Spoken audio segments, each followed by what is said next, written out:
السلام عليكم ورحمة الله وبركاته. إن الحمد لله نحمده ونستعينه ونستغفره ونعوذ بالله من شرور أنفسنا ومن سيئات أعمالنا. من يهده الله فلا مضل له ومن يضلل فلا هادي له.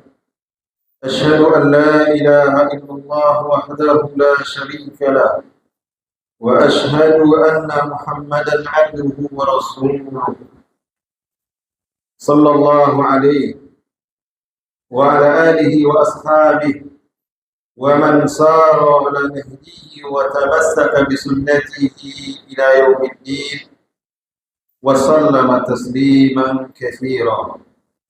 يا أيها الذين آمنوا اتقوا الله حق تقاته ولا تموتن إلا وأنتم مسلمون.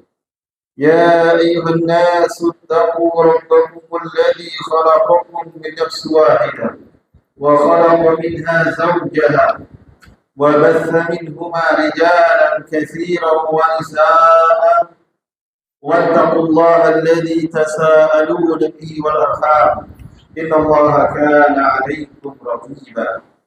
يا أيها الذين آمنوا اتقوا الله وقولوا قولا سديدا يصلح لكم أعمالكم ويغفر لكم ذنوبكم ومن يطع الله ورسوله فقد فاز فوزا عظيما. أما بعد فإن أصدق الحديث كتاب الله وخير الهدي هدي محمد صلى الله عليه وسلم وشر الأمور محدثاتها وكل محدثة بدعة وكل بدعة ضلالة wa kullu dhalalatin finnar. Kaum muslimin dan muslimat jemaah Masjid Imam Al-Qurtubi yang semoga senantiasa mendapatkan berbagai limpahan karunia dari Allah Subhanahu wa taala. Alhamdulillah, malam hari ini setelah cukup lama kita liburkan kajian kita, Allah memberikan kesempatan kepada kita untuk kembali bertemu di rumah yang mulia ini, di majelis yang semoga selalu diberkahi oleh Allah Subhanahu wa taala. Maka saya pun mengucapkan di akhir Syawal, hari-hari terakhir di bulan Syawal ini, taqabbalallahu minna wa minkum shalihal a'mal. Semoga Allah menerima dari kami, dari saya dan dari antum semuanya amal-amal saleh yang telah kita lakukan, terutama di bulan Ramadan. Semua amal saleh yang kita kerjakan Allah terima dan Allah jadikan sebagai sebab berhaknya kita mendapatkan ampunan dari Allah Subhanahu wa taala. Dan semoga juga Allah panjangkan umur kita dan pertemukan dengan Ramadan berikutnya dalam keadaan baik dan dalam keadaan sehat, dan selalu Allah mudahkan untuk beribadah kepada-Nya. Baiklah ikhwan dan akhwat yang semoga senantiasa dimuliakan oleh Allah Subhanahu wa taala. Kembali kita melanjutkan kajian kitab Matan Al-Syuja, kitab yang cukup ringkas, kitab fikih mazhab Syafi'i. Sebelumnya kita sudah membaca penjelasan dari penulis tentang air, macam-macamnya, jenis-jenisnya. Kemudian kita lanjut dengan perkataan beliau di mana beliau berkata, faslun wa juludul maitati tatuhuru bid-dibab. Pasal yang menjelaskan bahwasanya kulit bangkai itu dapat suci dengan cara disamak. Illa jildal kalbi wal khinzir, kecuali kulit anjing dan babi. Wa ma tawallada minhuma aw min ahadihima, atau dan kulit apa saja yang lahir dari keduanya. Maksudnya kulit anak anjing atau anak babi. Au min ahadihima, atau dari salah satunya. Wa almu al-maitati, dan tulang bangkai itu juga najis. Wa sya'ruha, dan bulunya itu juga najis. Illal adami, kecuali bangkai manusia, mayat manusia maksudnya. Ini mazhab Syafi'i yang dijelaskan oleh Al-Imam Abu Syuja di dalam kitabnya Al-Ghayat Taklif atau yang dikenal dengan matan Abu Syuja. Perkataan beliau, wa juludul maitati tathuru bid-diba. Kulit bangkai al-maitah di sini maksud beliau adalah bangkai hewan yang asalnya halal dimakan, tapi karena mati tidak dengan cara sembelihan yang sah menurut syariat, bisa mati yang mungkin disembelih tapi tidak mengucapkan bismillah, atau mati tiba-tiba saja karena penyakit, punya di rumah kerbau atau kambing tiba-tiba mati karena sakit. Malam hari, sore hari, ketika masukkan ke kandang sehat-sehat saja. Besok pagi dicek mau dikeluarkan, dia bawa ke tempat makan, ternyata sudah mati. Hukum asalnya halal kalau disembelih dengan baik. Hewan yang boleh dimakan dagingnya. Nah, yang seperti ini, Al-Imam mengatakan wajuludul maitati tathur bid-diba, dan kulit-kulit bangkai hewan yang boleh dimakan itu, maka kulitnya bisa disucikan, dagingnya tidak bisa, tetap haram karena dia sudah mati tanpa disembelih. Ternyata ada satu bagian yang boleh dimanfaatkan dengan cara disamak. Kalau kita baca berbagai penjelasan para ulama atau banyak juga dijelaskan yang mungkin sering buka-buka berbagai penjelasan masalah agama di YouTube, banyak tata cara menyamak kulit bangkai. Beliau mengatakan wajuludul maitati tathuru bid-diba, dan kulit-kulit bangkai hewan yang asalnya halal atau boleh dimakan tapi karena mati tidak dengan cara disembelih, maka hukumnya menjadi bangkai. Tadi saya contohkan mati mendadak, tertabrak, tercekik, tenggelam, itu menjadi bangkai. Kulitnya suci bid-diba. Mazhab Syafi'i berdalil dengan hadis Rasulullah SAW, hadis riwayat Muslim. Dan ini juga mazhab yang lain yang berpendapat dengan pendapat yang sama. Dalam masalah ini banyak khilaf para ulama. Ini pendapat dari mazhab Syafi'i. Berpendapat dengan hadis dari Abdullah bin Abbas. Dalilnya hadis sahih riwayat Muslim dari Abdullah bin Abbas radhiyallahu anhu, beliau berkata, sami'tu Rasulullah sallallahu alaihi wasallam yaqul, aku telah mendengar Rasulullah sallallahu alaihi wasallam bersabda, idza dubighal ihab faqad tahur. Jika ihab sudah disamak, maka sungguh dia telah suci. Apa itu ihab? Para ulama mengatakan al-ihab al-jildu. Sebagian menjelaskan lebih lengkap, al-ihab jildul hayawanatil mu'kal atau makulalah, kulit hewan yang boleh dimakan daging, disebut dengan ihab. Sebagian memaknakan dengan makna yang umum. Kulit hewan dalam bahasa Arab disebut ihab. Tapi ihab yang dimaksudkan di dalam hadis ini, hadis riwayat Muslim ini, hadis dari Abdullah bin Abbas ketika Rasul mengatakan idza dubighal ihabu faqad tahur. Jika kulit hewan atau kulit bangkai hewan yang boleh dimakan dagingnya telah disamak, maka sungguh dia telah suci. Ada yang pernah menyamak kulit? Tidak ada. Menggulai kulit yang sudah jadi kikil ada, banyak mungkinnya. Tapi kulit hewan disembelih dengan cara yang baik. Sebulan lagi kita bertemu dengan Idul Adha, lebih sebulan 10 hari atau sebulan 15 hari ke depan. Bertemu dengan Idul Adha, nah banyak kulit biasanya. Mungkin bisa dicoba bagaimana membersihkan kulit. Walaupun kulit yang disembelih tidak perlu disamak, dia tetap suci dan halal, bahkan boleh dikonsumsi. Kalau kulit hewan yang mati jadi bangkai, dia hanya boleh dipakai saja. Ada sih pendapat yang mengatakan boleh dikonsumsi, tapi itu tidak pendapat kuat. Yang kuat hanya boleh dipakai untuk sepatu, untuk sendal, ikat pinggang, tas, dompet, silakan digunakan kulit yang sudah disamak. Dari beberapa penjelasan tentang menyamanya, salah satunya kulit tersebut setelah dipisahkan dari dagingnya betul-betul dibersihkan bagian atau sisa-sisa daging dan apapun yang bisa membusuk yang menempel di kulit tersebut. Banyak caranya, ada yang menjelaskan pakai daun salam kalau di Indonesia, kalau di Arab Saudi pakai udara, ada banyak caranya. Kalau di Timur Tengah pakai daun salam, ada yang pakai sirih, banyak caranya. Kemudian juga dibersihkan bulunya, karena bulunya najis.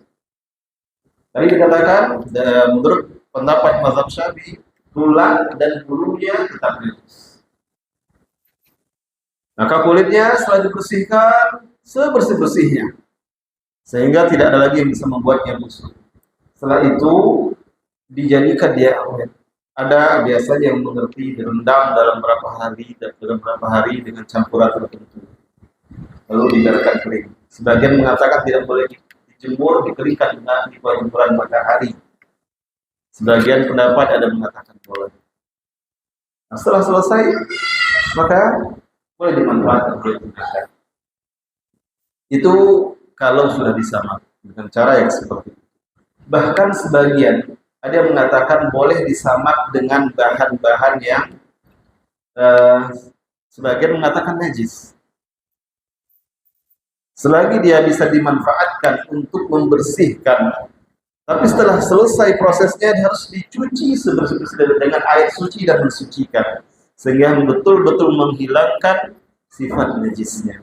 Karena kulit bagi kita dihukum asal najis. Ketika dicampur dengan najis, jadilah dia benda yang bercampur dengan najis. Najis bercampur dengan najis. Harus dicuci. Setelah jadi samak dia menjadi suci kulit. Tapi karena ada sisa najis yang menempel, bahan-bahan yang mungkin najis, hukumnya walaupun itu berdasarkan khilaf, ada sebab di beberapa penjelasan para ulama tentang cara menyamak itu bisa salah satunya dengan kotoran hewan dicampur, nggak tahu bagaimana cara, karena mengandung asam. Dibiarkan beberapa hari, lalu dicuci yang bersih dengan air suci dan mensucikan sampai tidak terdapat lagi sifat-sifat najis. Tidak ada baunya, tidak ada aromanya, tidak ada warnanya, tidak ada rasa, hilang semuanya. Kalaupun dia dibuat atau disamaknya dengan budaya suci, karena hukum asalnya kulit itu najis, disamak dengan benda suci, tetap dia harus dicuci dulu. Setelah selesai proses, dicuci. Karena dia jatuhnya adalah benda najis, benda najis bercampur dengan benda suci. Tetap dicuci lagi yang bersih sampai hilang ciri-ciri dan sifat-sifatnya. Nah, kalau sudah bersih suci boleh dimanfaatkan untuk menyimpan benda-benda yang suci. Kalau dahulu kulit hewan digunakan untuk menyimpan berbagai benda, menyimpan minyak, samin, bahkan untuk kantong air, tempat penyimpanan air. Seperti itu dahulu dilakukan orang-orang dahulu. Mereka belum ada termos seperti kita sekarang, tidak ada galon. Kalaupun kadang membuat penyimpanan dari tanah liat susah juga mendapatkannya, lalu dimanfaatkanlah kulit setelah dibersihkan, lalu disatukan kembali dengan dijahit dengan cara yang rapat dan sebagainya. Betul-betul dimanfaatkan untuk tempat air. Kemudian perkataan al-Imam ketika beliau mengatakan, dan kulit bangkai itu suci dengan cara disamak, illa jildal kalbi wal khinzir, kecuali kulit anjing dan babi. Kenapa demikian? Karena anjing dan babi itu najis, zatnya itu yang najis juga. Walau bagaimanapun caranya, mau disembelih dengan baik pun, mau dia tetap saja najis.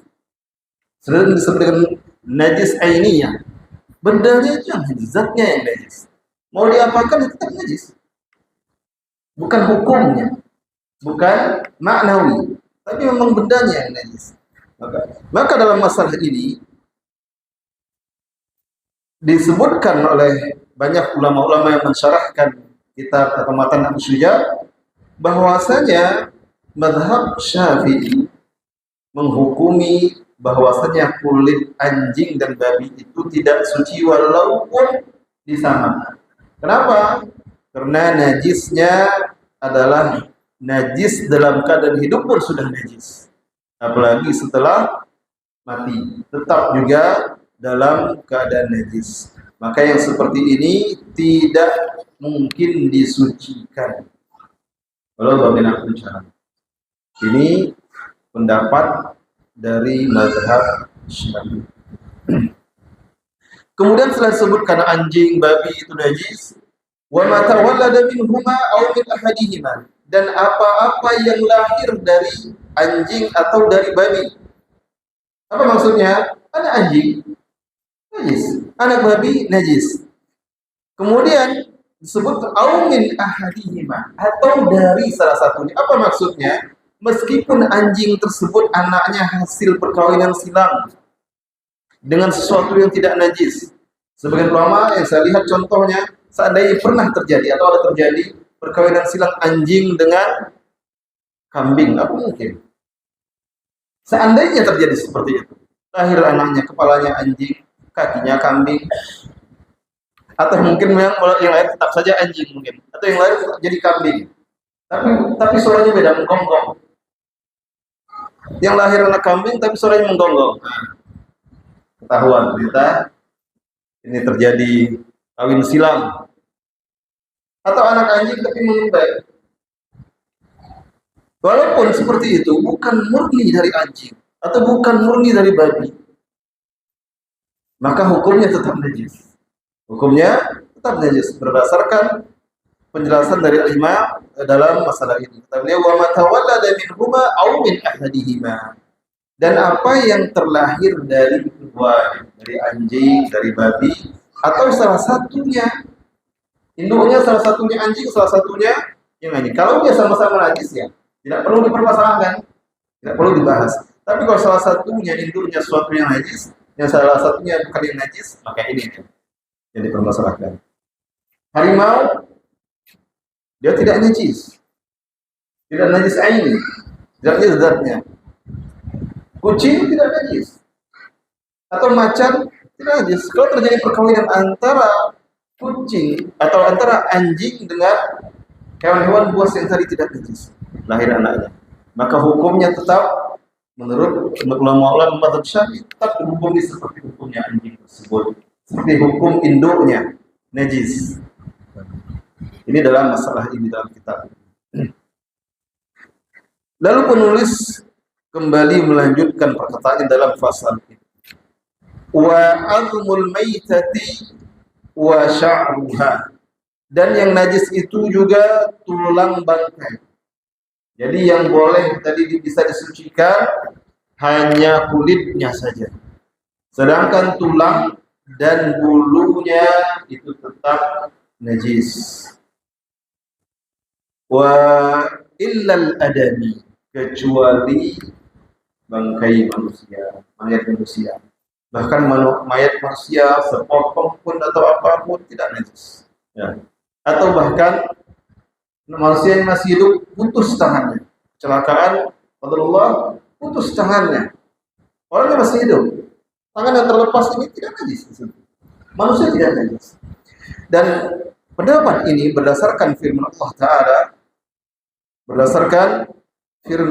Ta'ala, yang pertama secara umum, firmannya secara umum. Pendapat yang mengatakan semua najis yang bisa disucikan hanya kulitnya, semua bangkai najis.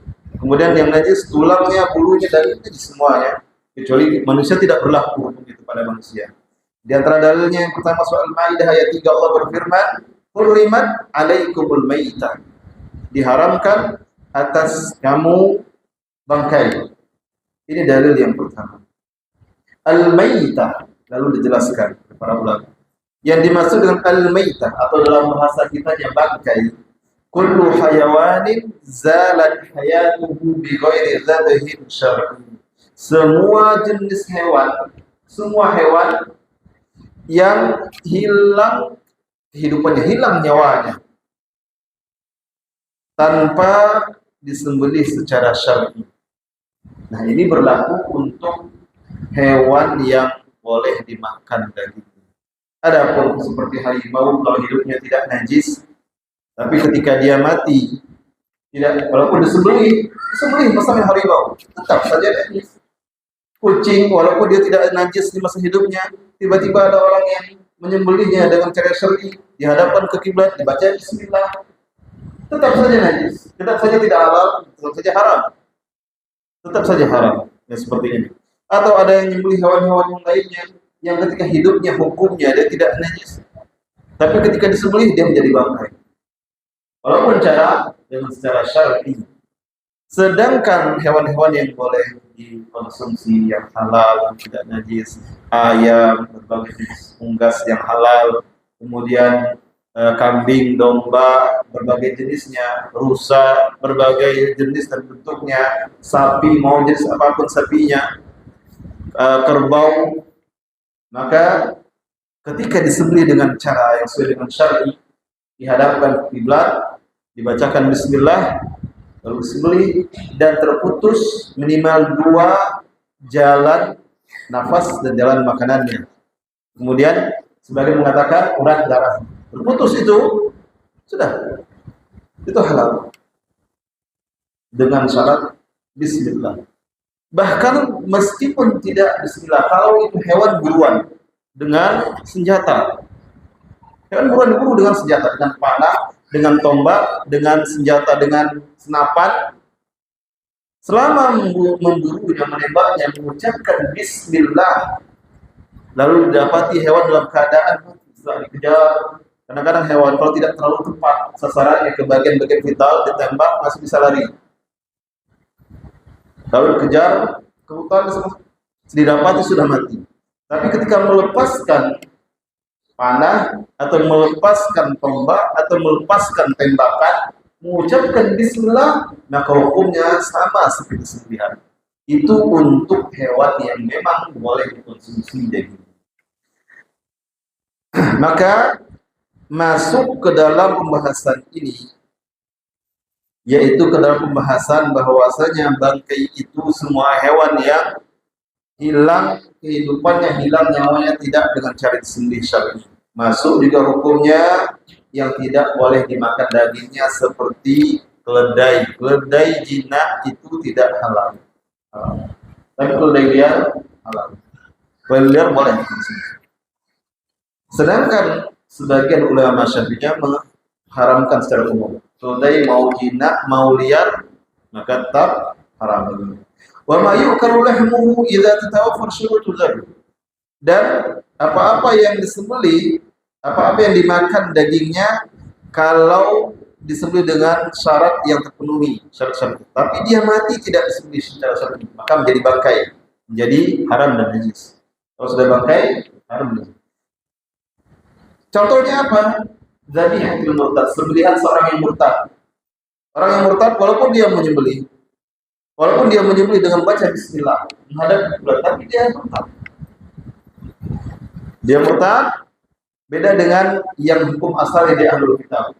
Kalau hukum asalnya dia sudah ahlul kitab, seorang Nasrani, Yahudi, dia menyembelih, maka sembelihnya halal.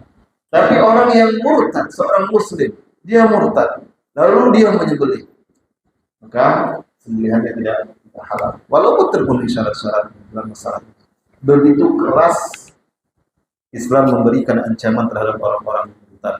Bahkan secara syar'i, orang yang murtad itu salah satu hukumannya adalah hukuman pancung. Tapi yang menegakkannya adalah penguasa. Kalau penguasa tidak, karena itu hukum yang menjadi tanggung jawab penguasa. Kalau penguasa tidak menegakkannya, tanggung jawab mereka di hadapan Allah. Yang pertama, iqamatul hujjah, disuruh taubat, menegakkan hujjah. Kalau tidak mau, kemudian ditangkap, disidangkan oleh qadhi, oleh mahkamah syariah, diberikan kesempatan dan sebagainya. Tidak juga, maka dikeluarkan keputusan, keputusan, dan di-ACC oleh termasuk, ditegakkan hukuman mereka. Tapi bukan penegaknya, bukan masyarakat. Mentang-mentang tetangga sebelah itu murtad, nah langsung dikumpulkan massa, tidak boleh. Haram dalam Islam yang seperti itu.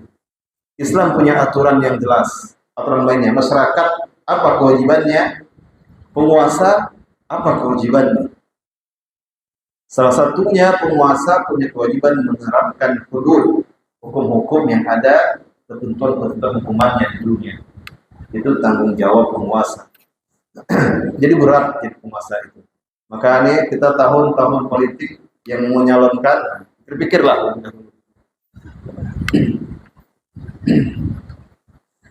Kemudian selain sembelihan orang yang murtad,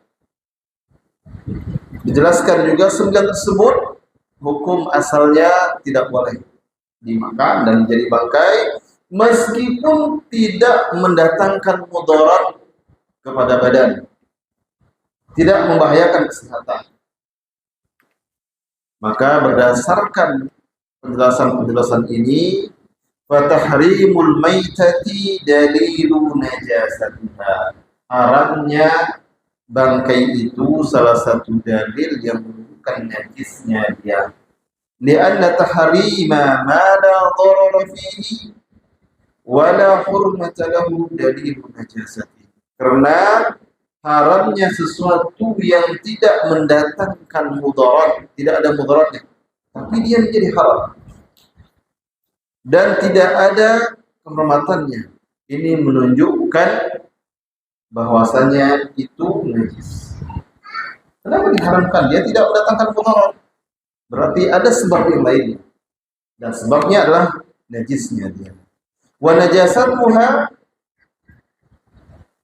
dan kenajisannya itu maka mengikutinya juga najis bagian-bagiannya. Apa tadi disebut oleh Imam Abu Syuja dalam matanya? Najis bulu-bulunya dan tulang-tulangnya.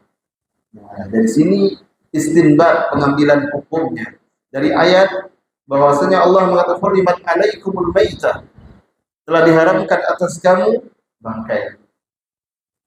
Bangkai itu tidak semuanya. Kenapa diharamkan? Padahal belum tentu mendatangkan keburukan kepada orang yang mengkonsumsinya. Dari sini para ulama mengambil kesimpulan berarti menunjukkan najis. Dia diharamkan karena dia najis. Banyak benda-benda haram hukumnya karena dia najis, atau dia najis padahal dia tidak mendatangkan mudarat. Hukumnya haram dalam masalah. Amal adami, adapun bangkai manusia atau mayat manusia, fala tatalajjas maitatu, maka tidak najis bangkainya.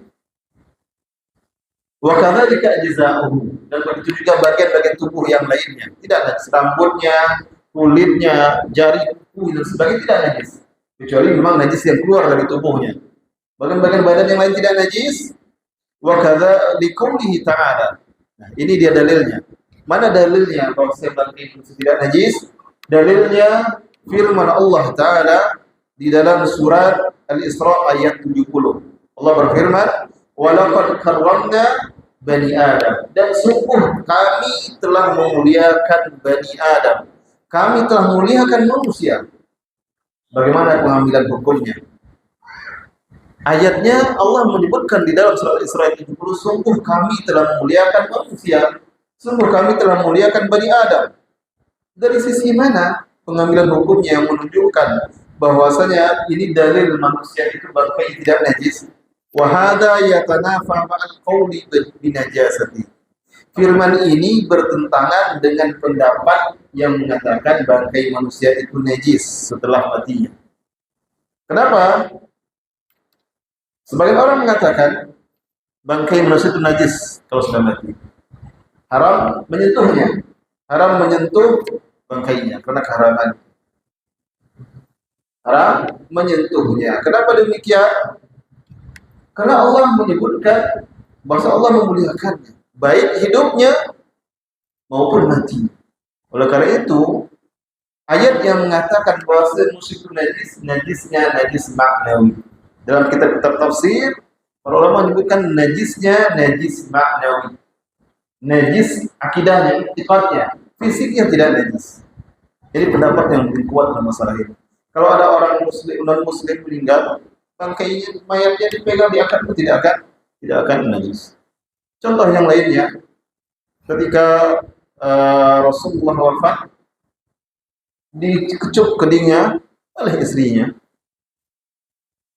dan juga dikecup keningnya oleh sahabat-sahabat yang sebelum beliau dimakamkan. Ini dan tidak terdapat riwayat yang menjelaskan mereka setelah itu berwudu atau membersihkan bekas najisnya. Begitu juga Rasulullah mengecup putrinya yang wafat atau yang lainnya atau sahabat yang wafat, biasa saja. Tidak ada lagi penjelasan setelah itu. Rasulullah berwudu ketika akan menyolatkannya karena telah mengecupnya, bukan karena itu. Nah, banyak dalil-dalil yang menunjukkan kepada hal tersebut. Maka bangkai manusia, mayat manusia itu tidak najis. Paling kalau sebagian orang memegangnya, khawatir ada penyakit bakteri, virus tertentu. Apalagi mayat yang sudah sekian hari sudah mulai membusuk. Kadang bagian kalau kita lihat orang-orang medis atau aparat kepolisian ketika akan mengangkat atau tim SAR, karena pakai sarung tangan, bukan karena najisnya, bukan karena kenajisan. Ini dalam masalah ini. Kemudian berkata Imam, melanjutkan perkataannya setelah beliau menjelaskan hukum kulit, boleh suci kulit bangkai bisa dimanfaatkan dengan cara disucikan terlebih dahulu, yaitu di sana bangkai apapun selain bangkai anjing dan babi. Sedangkan bangkai-bangkai binatang yang lainnya, bangkai ular, harimau, atau beruang, atau apa saja selain anjing babi, itu masih boleh dimanfaatkan dengan cara disama terlebih dahulu. Qala al-Imam faslun wala yajuzu istimalu awani adh-dhahabi wal fiddah. Fasal yang menjelaskan tidak boleh menggunakan awani. Awani itu perkakas rumah yang terbuat dari emas dan perak. Tidak boleh digunakan untuk perlengkapan. Menggoreng pakai kuali dari emas, wah, udah berlebihan kayaknya. Menggoreng, masak telur ceplok, telur mata sapi tapi kualinya dari emas, itu sudah berlebihan betul kayaknya. Atau semua perkakas dari emas tidak boleh digunakan. Kalau dia perhiasan yang dipajang di lemari pajang, silahkan. Tapi bisa jarang oleh berani. Barang-barang berharga seperti itu pasti simpannya di brankas.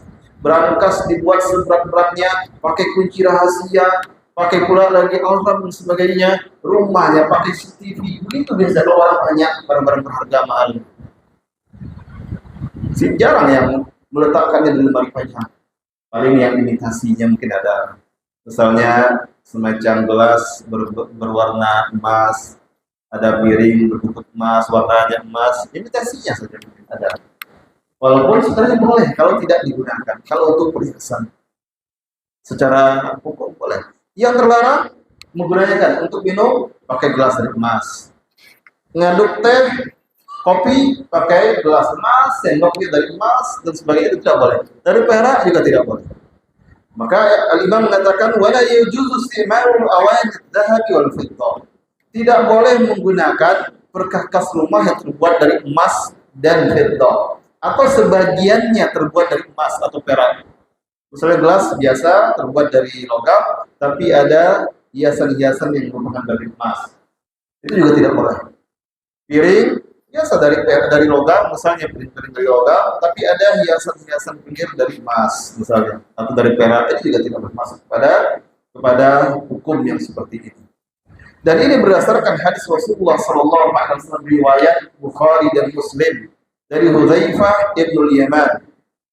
Dari Hudzaifah ibnul Yaman radhiyallahu anhu, beliau berkata, "Sami'tu Rasulullah sallallahu alaihi wasallam la talbasul harir." Janganlah kamu memakai pakaian dari harir, dari sutra.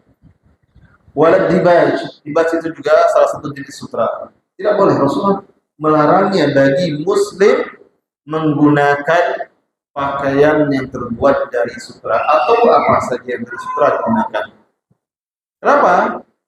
Di dalam beberapa riwayat yang lain Ini juga ada ternyata. Kita lanjutkan baca.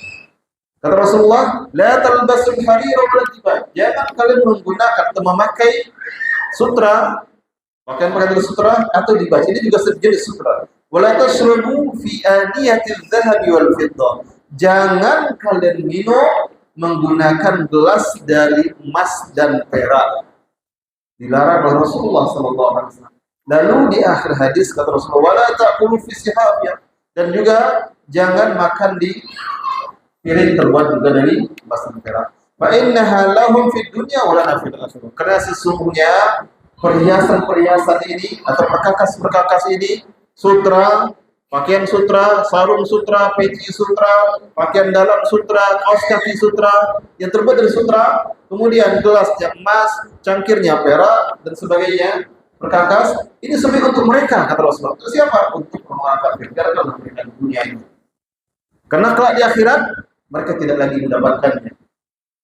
Orang-orang kafir itu di dunia Allah berikan semuanya. Diberikan semuanya. Allah sebagai bentuk keadilannya. Bahkan orang-orang non-muslim, orang-orang kafir yang berbuat kebaikan di dunia, Allah jadikan itu salah satu sebab Allah berikan mereka makan. Sebagaimana Rasul sebutkan di dalam hadis riwayat Muslim yang menjelaskan bahwasanya orang-orang kafir jika berbuat baik maka mereka diberi makan dengan sebab kebaikan mereka. Sedangkan orang-orang muslim jika mereka berbuat baik maka Allah jadikan pahala perbuatan baiknya tabungan amal kelak. Dan mereka diberikan makan di dunia karena ketaatan mereka. Apa bedanya perbuatan baik dan ketaatan? Perbuatan baik maksudnya perbuatan baik pada manusia dan kepada hewan, pada makhluk yang lain. Itu perbuatan baik. Kalau ketaatan, sholat, puasa, zakat, baca Al-Quran, berzikir, itu ketaatan. Allah memerintahkan. Seorang mukmin yang taat, karena ketaatan itu adalah salah satu bentuk ketakwaan. Allah janjikan dalam Al-Quran, "Wa may yattaqillaha yaj'al lahu makhraja wa yarzuqhu min haitsu la yahtasib." Barang siapa yang bertakwa kepada Allah, Allah jadikan bagi jalan keluar dan Allah beri dia rezeki di jalan yang tidak diduga-duga. Jadi rezeki orang-orang yang bertakwa, orang-orang yang taat itu karena ketaatannya.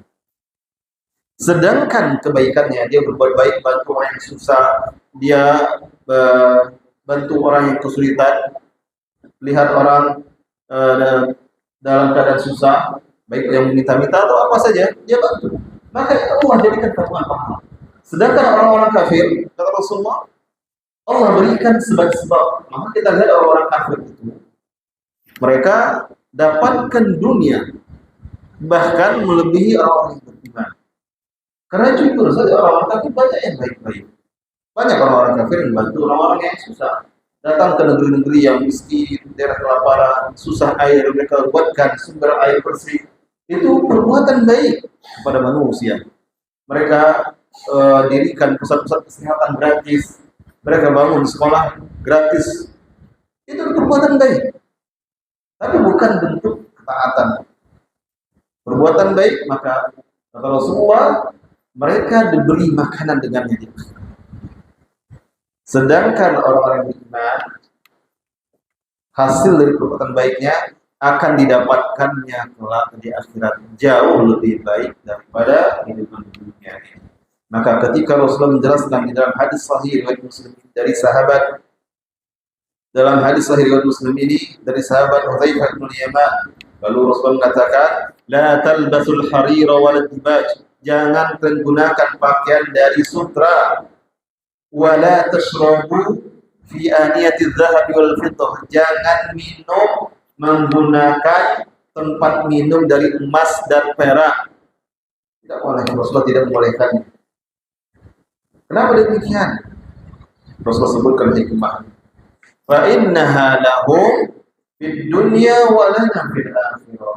Karena sesungguhnya benda-benda itu untuk mereka orang-orang kafir di dunia, sedangkan bebas. Dan kita di akhirat kelak ketika Allah masukkan ke dalam surganya, semuanya bebas. Apa yang Allah larang di dunia, Allah perbolehkan.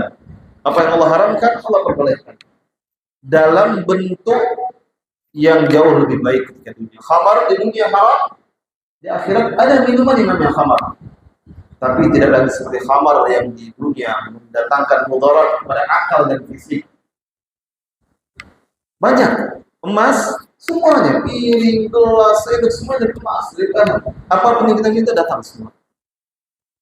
Dan tidak terlarang lagi. Pakaian sutra, apapun dari sutra, semuanya Allah berikan kepada penduduk surga. Ini dalil yang menunjukkan bolehnya tidak bolehnya menggunakan perkakas dari emas dan perak. Kemudian ada ulama yang menjelaskan makna libas itu. Kata beliau, nau'u nafisin min siyabil harir. Salah satu jenis yang paling mahal. Jadi harir itu juga banyak levelnya. Sutra itu banyak levelnya. Ada kualitas nomor 1. Kalau mungkin pakai merek, nanti ada yang oli, ada yang KW, ada KW 1, 2, 3. Ada kualitas nomor 1, 2, 3 dan sebagainya. Sedangkan disebut dengan dibaj, nau'un nafisin min siyabil harir. Salah satu jenis yang mahal dari pakaian yang dibuat dari sutra disebut dengan dibaj.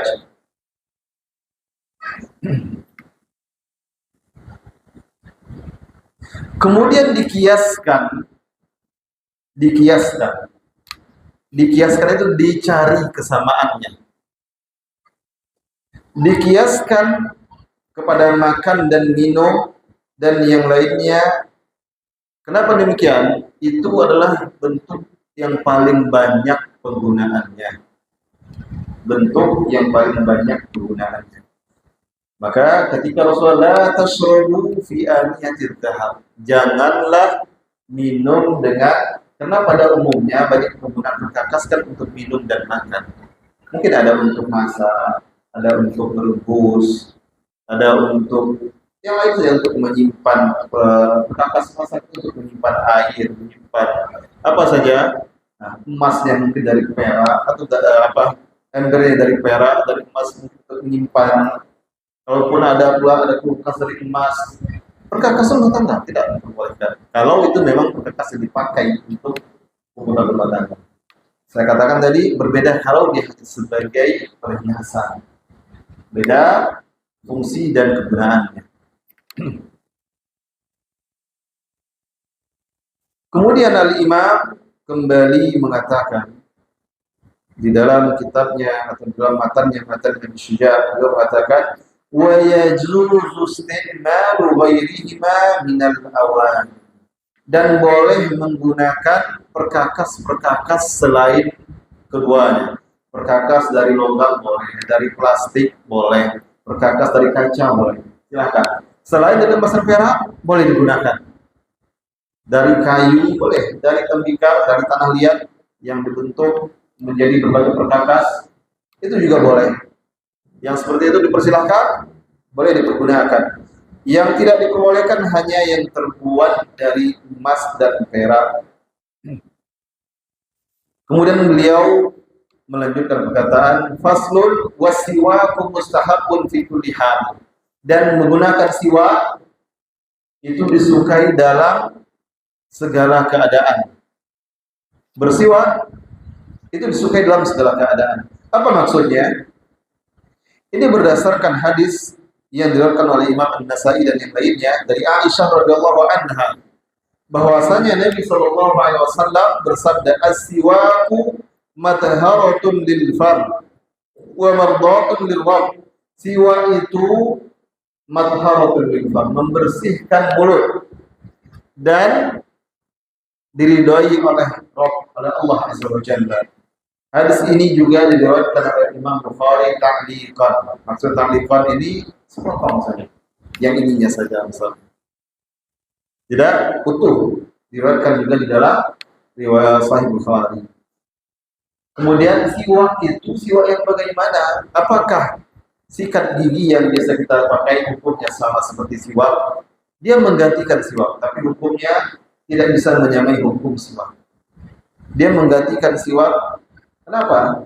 Siwak yang dimaksudkan oleh Rasulullah, siwak yang terbuat dari akar pohon arok, pohon khusus yang memang tumbuh di sana dan sudah dibudidayakan di Indonesia. Saya pernah memindahkan tanaman siwak saya tanam di pot tapi akar sudah keluar. Saya pindahkan, akarnya saya bongkar, saya lihat persis sama seperti siwak yang dijual, dibungkus rapi, sama aromanya, rasanya, sama semuanya, bentuknya sama. Yang diambil itu akar. Maka saya coba cari di YouTube Syajaratul Arab, pohon Arab, atau Syajaratul Siwak, pohon siwak. Muncul video cara pengambilan memandang akarnya. Dari jarak pohon induk beberapa meter agar tidak merusak akar utama, lalu digali, diambil.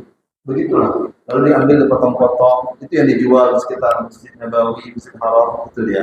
Atau yang sudah dikemas lebih rapi, dibuat bersih, kemas, di packing lebih rapi, lebih mahal lagi harganya. Nah, itu siwak yang digunakan oleh Rasulullah setiap kali beliau berwudhu, beliau bersiwak. Setiap kali akan sholat, beliau bersiwak. Setiap kali bangun tidur, beliau bersiwak. Kalau sikat gigi kan tidak praktis. Tidak praktis membawa sikat gigi kemana-mana. Tiba-tiba muadzin mengumandangkan iqamah, ambil sikat gigi. Sibuk pula sikat gigi jemaah semuanya. Tidak praktis seperti siwak. Dan siwak itu dari akarnya itu sudah mengandung zat yang bagus untuk kesehatan gigi dan gusi. Sedangkan di sikat gigi tidak terdapat. Rasulullah bersiwak sebelum masuk rumah, bersiwak Rasulullah. Sebelum bertemu dengan istri beliau bersiwak. Bangun dari tidur bersiwak. Ketika akan membaca Al-Quran bersiwak. Begitu Rasulullah SAW. Oleh karena itu juga dalam salah satu hadisnya, laula an asyqa ala ummati la amartu bisiwaki inda kulli salat. Seandainya tidak memberatkan umatku, niscaya aku perintahkan mereka berwudu setiap kali akan salat. Atau dalam lafaznya setiap kali akan berwudu.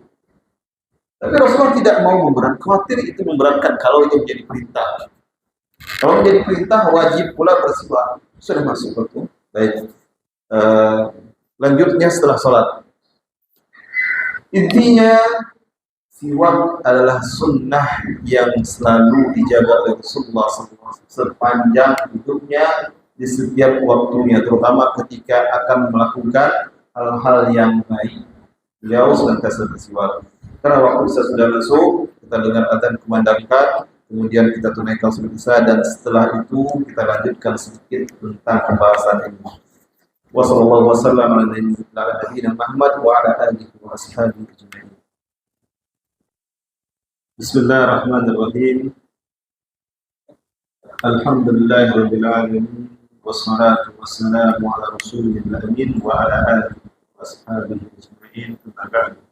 Baik, kita lanjutkan kajian kita. Masih pasal tentang siwak, penjelasan tentang siwak. Faslun wasiwak mustahabun fi kulli hal. Pasal yang menjelaskan bahwasanya bersiwak itu disukai dalam segala keadaan, illa ba'da zawali bis-sha'id, kecuali setelah zawal, bergelincirnya matahari. Setelah masuk waktu zuhur khusus bagi orang yang berpuasa. Di sini mazhab Syafi'i sebagaimana dijelaskan oleh Al-Imam Abu Syuja menghukumi makruh bersiwak setelah zawal, maka makruh bagi orang yang berpuasa. Kalau tidak berpuasa tidak ada masalah. Makruh. Kemudian beliau mengatakan wa huwa fi thalathati mawadi' asyaddu istihbaban dan bersiwak itu pada 3 tempat, pada 3 keadaan, pada 3 waktu sangat disukai, lebih disukai lagi dari waktu-waktu yang lainnya. Apa saja ketiga waktu tersebut? Yang pertama, inda taghayyuril fami min azmin wa ghairihi. Sangat disukai bersiwak ketika berubahnya aroma mulut, bau nafas. Bisa jadi karena sebab lamanya diam. Karena terlalu lama diam, itu bau mulut juga tidak sedap jadinya. Atau yang lainnya. Apa contoh yang lainnya? Lama tidak makan perut kosong, walaupun tidak berpuasa. Walaupun bukan karena puasa, itu juga bisa menyebabkan berubah bau nafas. Lama tidak makan atau lama tidak minum. Kemudian yang kedua, indal qiyami minan naum, ketika bangun dari tidur. Itu jelas nafas berubah baunya. Dan yang ketiga, indal qiyami ila shalah, ketika akan menegakkan salat. Dalil-dalilnya apa saja? Di antara dalil-dalilnya, di antara dalil bahwasanya kondisi yang disukai bersiwak itu hadis dari Abu Hurairah, hadis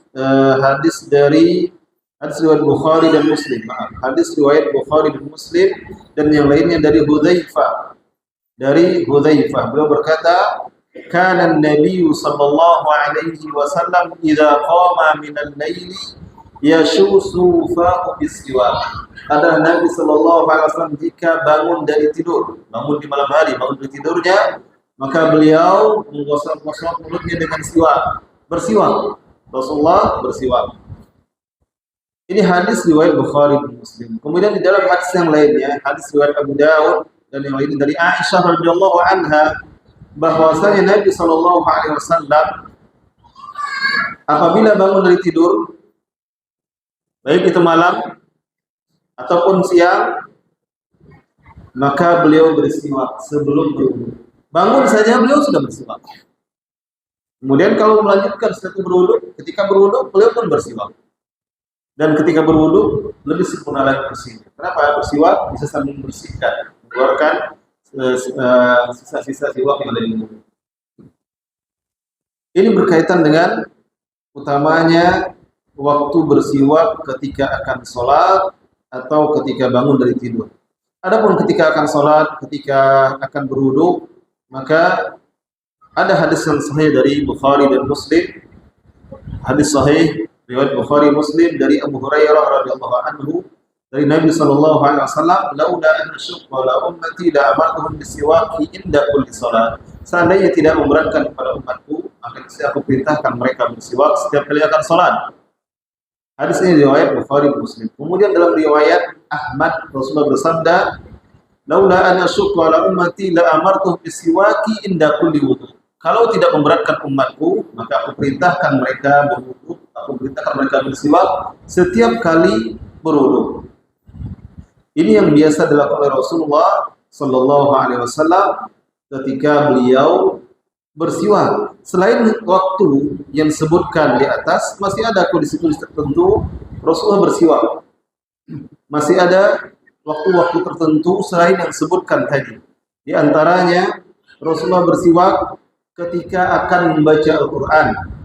Rasulullah bersiwak ketika akan membaca Al-Quran berdasarkan hadis sahih riwayat Baihaqi, kemudian dinyatakan sahih oleh Imam Al-Albani. Maka qala al-Habib al-Mustafa, berkata Nabi sallallahu alaihi wasallam, Mustafa, "Tayyibu afwahakum bis-siwak." Tayyibu, bersihkan mulut-mulut kalian dengan siwak. Fa innaha turukul Quran. Sesungguhnya itu adalah jalan atau kebiasaan yang dilakukan oleh ahlul Quran. Atau sebagian mensyarahkan itu cara yang dengannya kalian akan dimudahkan membaca dan hafal Al-Quran. Jadi Rasulullah memerintahkan, "Thayyibu afwahakum bis-siwak." Bersihkan mulut-mulut kalian dengan siwak, karena itu adalah jalan atau kebiasaan ahlul Quran. Mereka biasa membersihkan mulut sebelum baca Al-Quran. Hadis riwayat Baihaqi dan dinyatakan sahih oleh Imam Al-Albani. Kemudian juga Rasulullah biasa bersiwak ketika akan masuk rumah. Ini luar biasa Rasulullah, karena masuk rumah mesti bertemu dengan istri. Maka Rasulullah sering bersiwak. Ini menunjukkan Rasulullah orang yang betul-betul memperhatikan kebersihan. Penampilan, kebersihan, bahkan kalau pergi dari jauh, beliau tidak akan langsung ke rumah, kecuali mandi bersih-bersih terlebih dahulu. Masuk rumah, bertemu dengan anak dan istri, sudah dalam keadaan bersih, wangi dan sebagainya. Bertemu dalam keadaan bersih. Itu kebiasaan Rasulullah sallallahu alaihi wasallam. Adapun tentang bersiwak setiap kali akan masuk rumah, diriwayatkan dari Shuraih Ibnu Hani, bahwasanya beliau berkata, "Sa'altu Aisyah radhiyallahu anha." Aku bertanya kepada Aisyah radhiyallahu anha dan aku berkata kepadanya, bi ayyi syai'in kana yabda'u an-nabiy sallallahu alaihi wasallam idza dakhala baitahu. Dengan apa Rasulullah biasa yang biasa dia lakukan ketika akan masuk rumah. Qalat, Aisyah menjawab, bisiwak. Dia biasa sebelum masuk rumah atau akan masuk rumah beliau bersiwak. Hadis ini hadis sahih riwayat Muslim dalam kitab At-Taharah. Kitab sahih pembahasan tentang taharah. Jadi Rasulullah biasa bersiwak sebelum masuk rumah. Dan itu manfaatnya luar biasa. Kemudian juga Rasulullah biasa bersiwak ketika bangun tidur akan sholat malam. Biasa bersiwak ketika bangun tidur akan sholat malam. Berdasarkan hadis muttafaq alaih riwayat Bukhari dan Muslim dalam riwayat kitab Bukhari kitab wudu, kitab yang menjelaskan tentang wudu. Dalam riwayat Muslim kitab taharah. Kana idza qama liyatahajjad, adalah Nabi jika bangun untuk melaksanakan salat tahajud, yashushu fahu bisiwak, beliau membersihkan mulutnya dengan bersiwak. Beliau membersihkan mulutnya dengan bersiwak. Kemudian juga Nabi SAW biasa bersiwak di hari Jumat. Beliau biasa bersiwak di hari Jumat. Di dalam hadis riwayat Malik, Syafi'i dan dinyatakan sahih oleh Al-Imam Al-Albani rahimahullah di dalam Sahihul Jami', ada sebuah riwayat di mana Rasulullah SAW berkata pada suatu hari Jumat, ya ma'syarul muslimin, kata Rasulullah, wahai sekalian kaum muslimin, inna hadza yaumun ja'alahu Allahu 'idan, sesungguhnya hari Jumat ini adalah hari yang Allah jadikan sebagai Id, hari besar yang berulang-ulang. Faltasilu, maka mandilah kalian semuanya. Wa man kana indahu tib, dan barang siapa yang memiliki parfum, wangian, fala yadurru ayyamussah minhu, maka tidak apa-apa dia menggunakan sedikit dari parfumnya, tidak apa menggunakan parfumnya atau menyentuhnya. Wa alaikum bisiwak, dan hendaklah kalian bersiwak. Jadi Rasulullah perintahkan kaum muslimin bersiwak ketika hari Jumat. Nah, ini beberapa tempat atau beberapa keadaan yang biasa Rasulullah SAW bersiwak, baik ketika akan salat, ketika berwudu, ketika bangun dari tidur, ketika akan membaca Al-Quran, ketika akan salat tahajud, ketika masuk rumah, dan ketika hari Jumat. Biasa Rasulullah SAW bersiwak. Lantas siwak ini sebenarnya hakikatnya bagaimana? Apakah memang khusus yang dari akar kayu arok atau boleh yang lainnya? Kalau kayu arok itu cabangnya saja bisa, cuma keras dan mudah patah. Kalau dikit-dikit hancur. Sedangkan kalau akarnya, yang pernah melihat pandan wangi, akarnya panjang-panjang, mirip seperti serat-seratnya pun mirip. Bedanya pandan wangi. Maka sebagian ulama mengatakan siwak itu juga bisa digunakan apapun yang memiliki fungsi sama seperti batang siwak, akar siwak, akar kayu arok. Dia bisa digunakan kapanpun mau menggunakannya. Tidak perlu harus pergi ke kamar mandi, cari pasta gigi, odol, dan sebagainya. Kapanpun mau digunakan boleh, silahkan. Dan itu berlaku semuanya untuk apapun. Untuk apapun yang memiliki fungsi yang hampir sama dengan siwak tersebut. Akan tetapi yang biasa digunakan oleh Rasulullah akar kayu arok dan ada buah. Jadi bahasa Arab ini luar biasa kosakatanya. Buahnya disebut dengan kabas. Rasulullah suka mengkonsumsinya. Kecil, kalau masak terlalu udah maksimal matang berwarna kehitaman. Mulai dari warna hijau, kemerahan, dan kehitaman. Rasulullah sering mengajak para sahabat mencari buah dan beliau makan dan menyukainya. Kata sahabat meriwayatkan hadis-hadis tentang salah satu kegemaran Rasulullah tersebut, buah kabas. Dan Rasulullah menyukainya. Pohonnya pohon arok, baik disebut pohon kabas, akarnya disebut siwak. Banyak bahasa Arab dan kosakatanya. Kalau kita kan mungkin ya akar kayu ini, daun pandan, batang pandan, akar pandan, sama saja dengan satu kata. Ayam, anak ayam, bapak ayam, telur ayam, telur ayam, sama saja semua. Kalau bahasa Arab lain-lain lagi. Ada ayam di, kemudian ada misalnya telur ayam baik, baydah, beda-beda. Artinya itu menunjukkan bahasa yang luar biasa. Dengan banyaknya kosakata, maka dengan bahasa Arab bisa menjelaskan sesuatu dengan sangat rinci. Berbeda dengan bahasa lain. Menjelaskan suatu hukum itu butuh bahasa yang betul-betul rinci, sehingga tidak terjadi pemahaman yang berbeda-beda. Dan semuanya ada dalam bahasa. Itu mungkin salah satu hikmah kenapa Allah memilih bahasa Arab ini sebagai bahasanya agama. Kalau dipilihnya mungkin bahasa-bahasa yang lain, beda-beda. Seperti menyatakan tempat saja dengan berbagai makna. Di depan, kalau di atas, kalau dia terletak di atas meja lain lagi, kalau tergantung lain lagi. Itu beda-beda bahasa Arab, punya kosakata luar biasa. Ketika seorang ingin mengungkapkan, misalnya suatu benda itu berada di atas meja, dia akan mengungkapkan dengan bahasa yang betul-betul menunjukkan kepada itu. Dan tidak mungkin ada pemahaman yang lain, tafsir yang lain. Ketika ingin menjelaskan bahwa benda tersebut berada di atas dan tergantung, tidak tentu, dia gunakan lagi dengan kata yang lainnya. Itu luar biasa. Begitu juga dalam contoh ini, siwak. Nah, ini materi kita malam hari ini. Pembahasan siwak ini sebenarnya masuk pembahasan sunnah fitrah. Sunnah fitrah. Apa saja sunnah fitrah? Bersiwak, merapikan kumis, membiarkan jenggot panjang bagi laki-laki, kemudian memotong kuku, tidak membiarkannya panjang, mencabut bulu ketiak, kemudian mencukur bulu kemaluan. Sebagian lagi tampilan khitan masuk juga kepada itu. Kemudian berkumur-kumur, itu juga sunnah fitrah. Masukkan air ke hidung dan mengeluarkannya juga sunnah fitrah. Kemudian juga beristinja, itu sunnah fitrah. Kemudian ketika berwudu menyela-nyela bagian-bagian, bersihkan bagian-bagian lipatan tubuh, itu juga sunnah fitrah. Tapi yang dibahas oleh di dalam matan Abu Syuja, sunnah fitrah hanya satu ini, khusus tentang bersiwak. Baik, untuk malam hari ini materi yang kita pelajari cukup sampai di sini. Kemudian waktu yang tersisa beberapa menit ke depan kita gunakan untuk tanya jawab.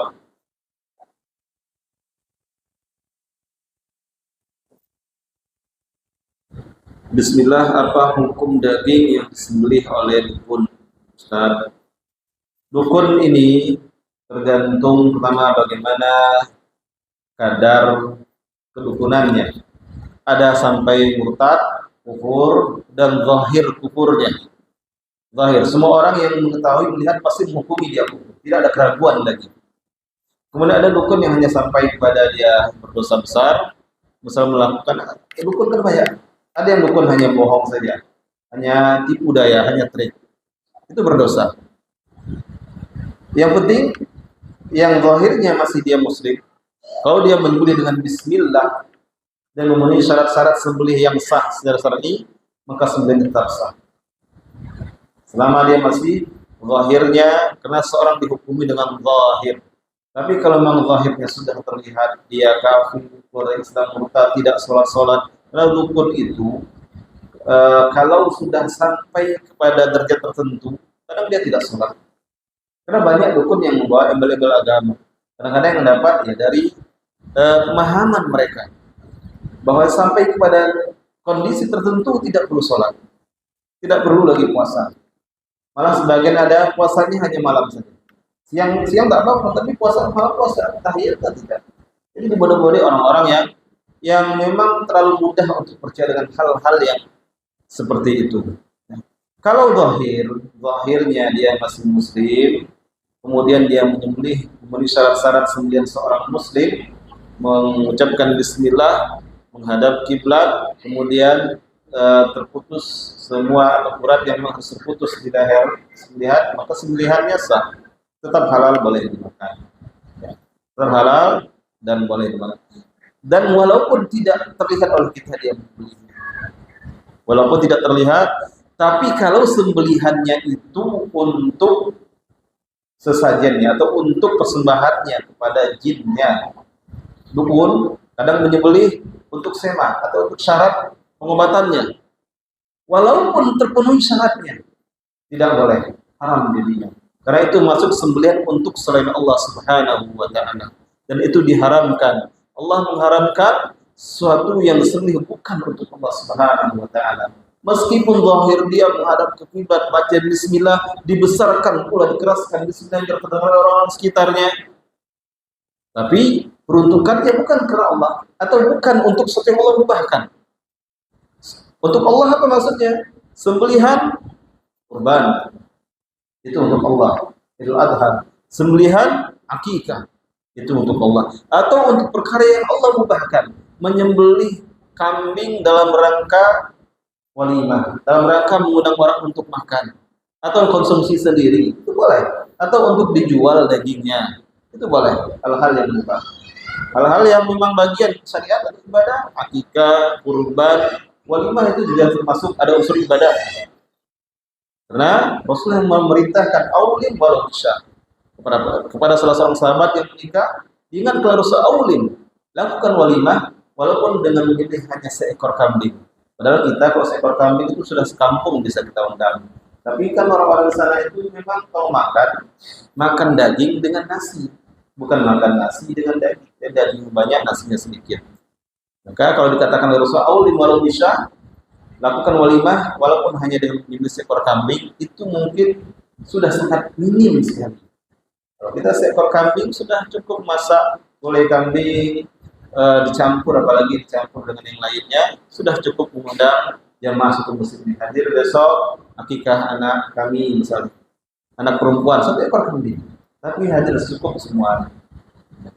Jadi kalau sembelihan, tapi kalau dukunnya zahir kekufurannya, maka hukum sembelihannya, apalagi yang sengaja sembelih itu bagian dari ritual kedukunannya, maka hasil sembelihannya haram. Wallahu a'lam bishawab.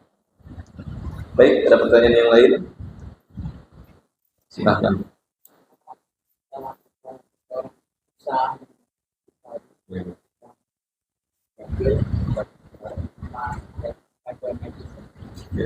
Baik. Tengkorak rusa atau tanduk rusa yang diletakkan, kalau dari sisi najis tinggal tanya dulu, itu tanduknya atau hewannya disembelih atau tidak, dengan cara yang halal, dengan cara yang syar'i. Atau misalnya hasil buruan, apakah dia buruan yang halal, dengan cara buruannya bisa dengan, ya saya contohkan tadi, dipanah, ditombak, atau ditangkap, terserah, atau ditembak dengan cara yang syar'i. Maksudnya mengucapkan bismillah ketika melepaskan tembakan. Dari sisi itu, kalau memenuhi syarat seperti itu, maka dia tidak najis. Akan tapi terlarang memajang sesuatu yang berbentuk makhluk hidup, kepala rusa, kepala kambing, kepala harimau, apalagi yang utuh, terlarang. Baru beberapa hari yang lalu, ketika saya mengisi pengajian di masjid di Rumbai, hukum memelihara peliharaan dari hewan yang terlarang. Saya baca berbagai kisah para ulama, termasuk salah satunya mengawetkan binatang-binatang, walaupun dia binatang yang tidak najis, diawetkan, dijadikan pajangan. Ya, maka terlarangnya dari sisi memajang makhluk hidupnya. Hukumnya seperti itu. Ya, wallahu a'lam bishawab.